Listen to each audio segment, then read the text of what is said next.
When people rush to defend their actions immediately, they reveal their underlying insecurities. The natural response would be to listen and reflect. But this defensive behavior actually undermines their credibility and exposes their vulnerabilities. My brothers, my sisters, listen. It was a Sunday. The sun was rising in Brooklyn, a place far from here, a place in America. The morning was quiet, but then the quiet broke. Phones made a sound, a buzzing sound, all at once. On the internet, on YouTube, the channels came alive on social media.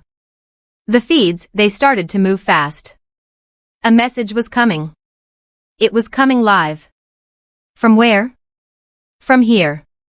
From Agadir, the capital of my country, Burkina Faso, the land of upright people. But this was not a normal message. It was not a politician reading a paper. It was me, Captain Ibrahim Traoré.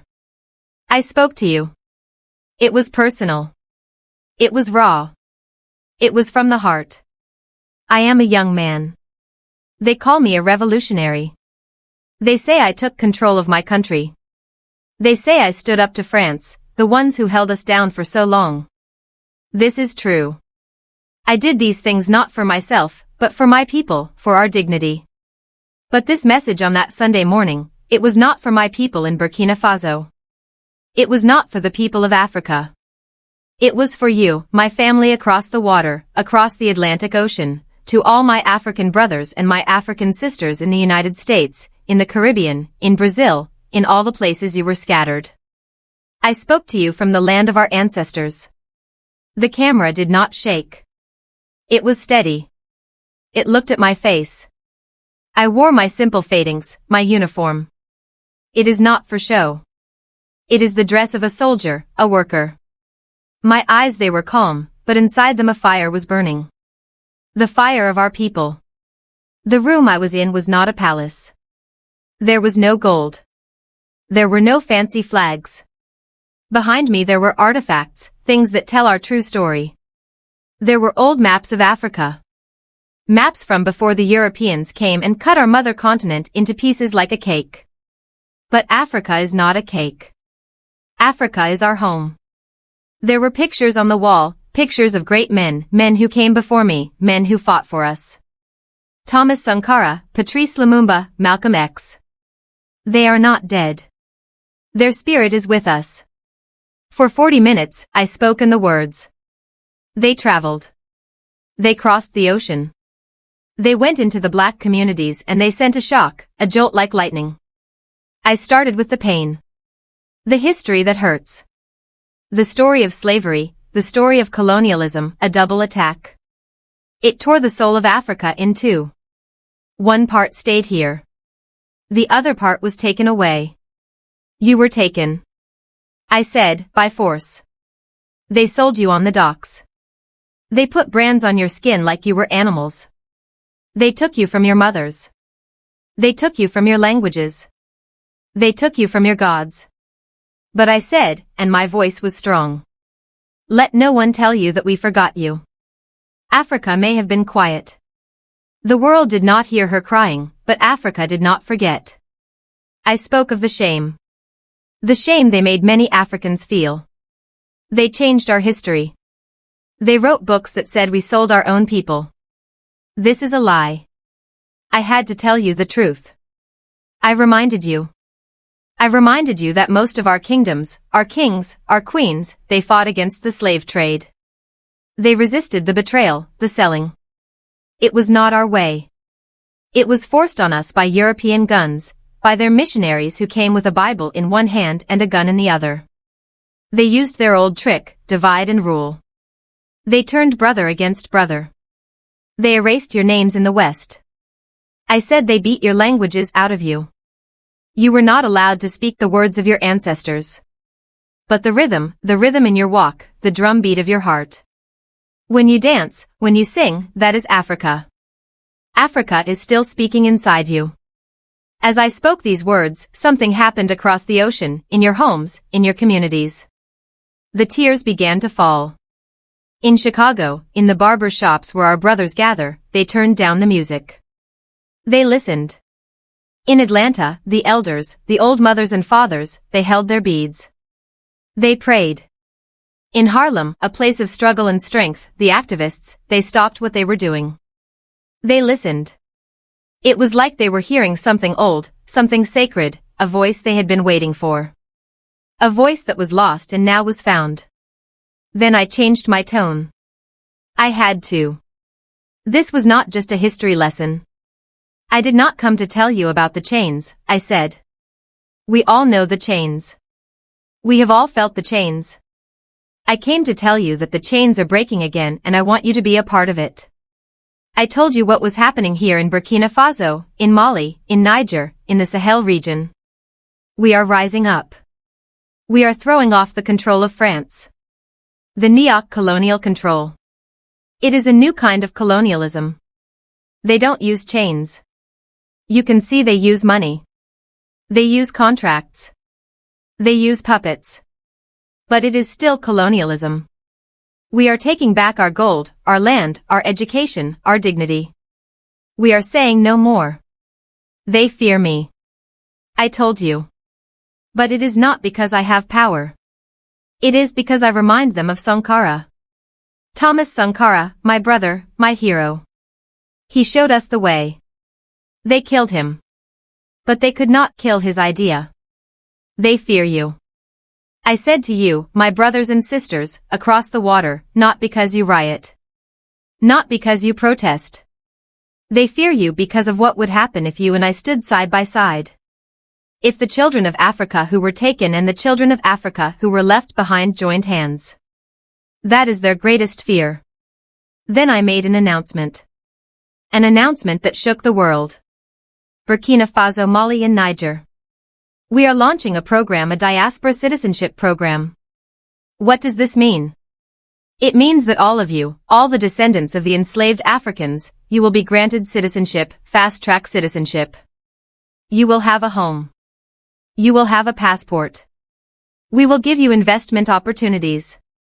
We will give you access to land in selected rural zones, places we are bringing back to life with our own hands through our African Revolution. If you feel homeless in America, I said, and I looked directly into the camera. Know that you are not homeless. You are landless and land can be given back.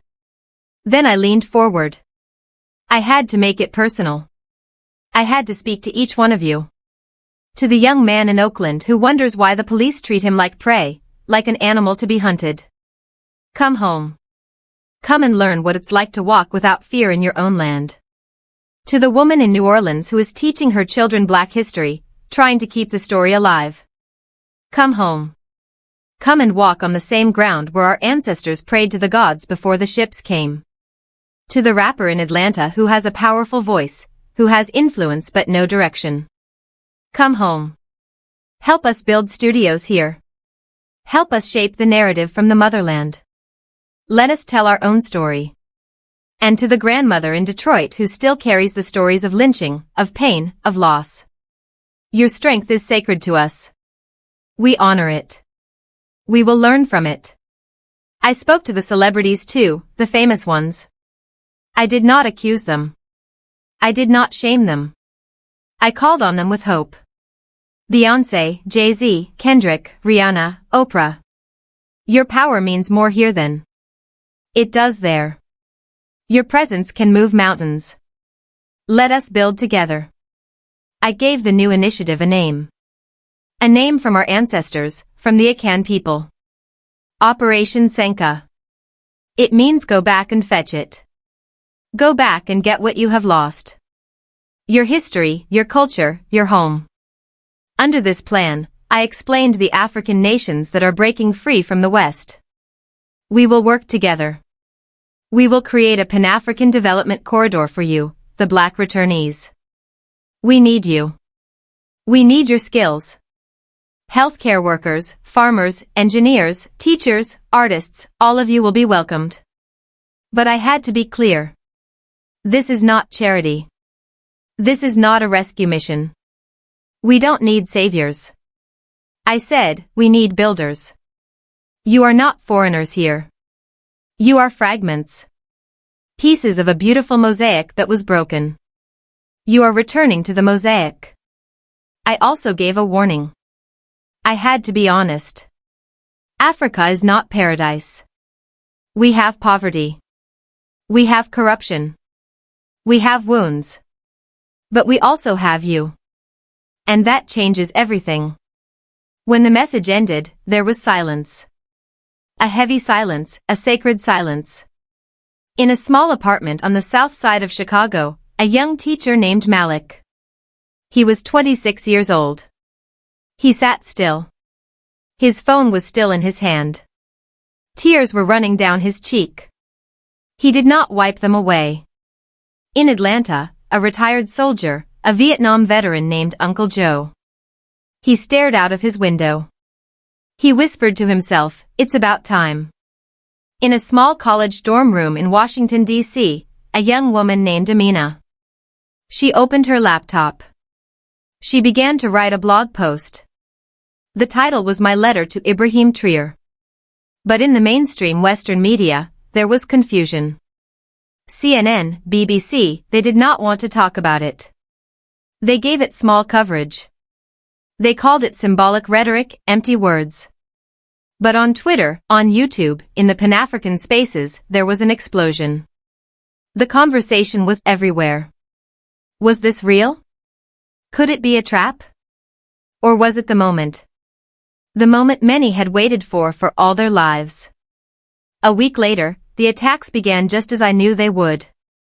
The Western media, they started to paint a picture of me. They called me a militant populace. They said I was dangerous. They leaked documents, fake documents, accusing me of destabilizing the region. The sanctions, they got tighter. They tried to choke us, but I was not scared. I remained unfazed. Let them come, I said. We are not afraid of economic sanctions. We survived colonialism. We survived coups. We will survive this because for the first time we are not alone.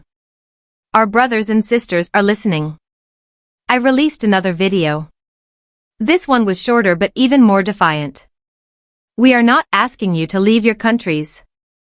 I said we are asking you to reconnect with your roots, to see Africa not as a grave, a place of death and disease, but as a garden, a place of life and rebirth. I invited you. I invited filmmakers, scientists, entrepreneurs from the Black diaspora.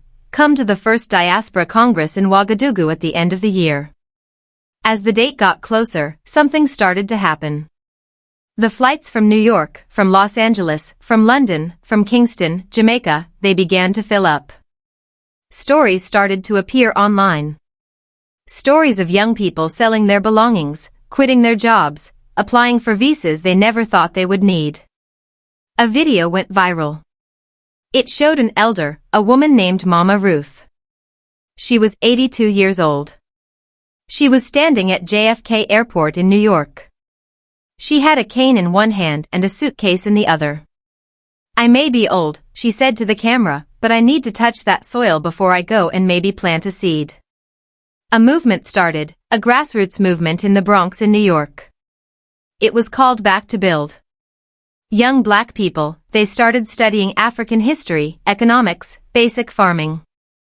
They were getting ready, but not everyone was happy. Some people, even some of our own people, they were scared. They feared a mass exodus. They said it was naive, a dream. Still, the fire had been lit. It could not be put out. And here in the heart of Africa, under the red sun of the Sahel, I stood with my arms wide open, waiting. By the time December came, Ouagadougou was different. It had never seen anything like this.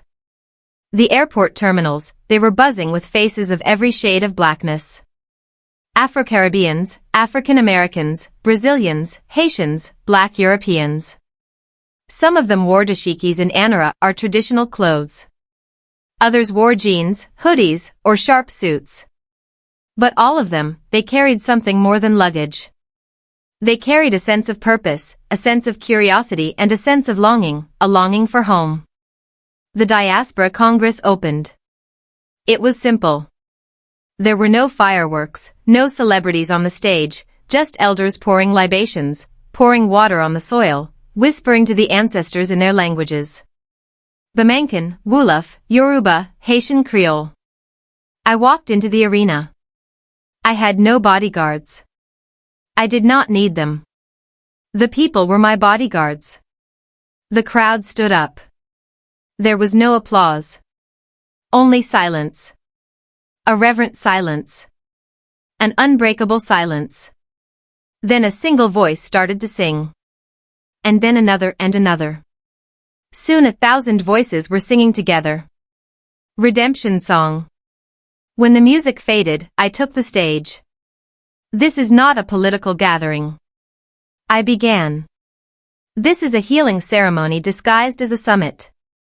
I presented a document. The Sanka Pact. It was written in many languages. It outlined the rights and responsibilities of the diaspora who wished to come home. Land would be leased, not sold. Businesses would be co-owned with local communities. Schools would teach both local languages and diaspora history. There would be no exploitation, only rebuilding. I called for something new. The Black Global Assembly, a Pan-African body outside of the African Union, a place for diaspora leaders and African revolutionaries to meet, to strategize, to grow, free from Western interference. Among the attendees, there was a woman, Dr. Asha Walker. She was 34 years old, a black woman from Detroit. She was a civil rights lawyer in America. After she heard my first message, she resigned from her law firm. She flew to Burkina Faso. She stood up during a session on justice and law in America, she said, and her voice was strong. I fought for the lives of young men who are being hunted.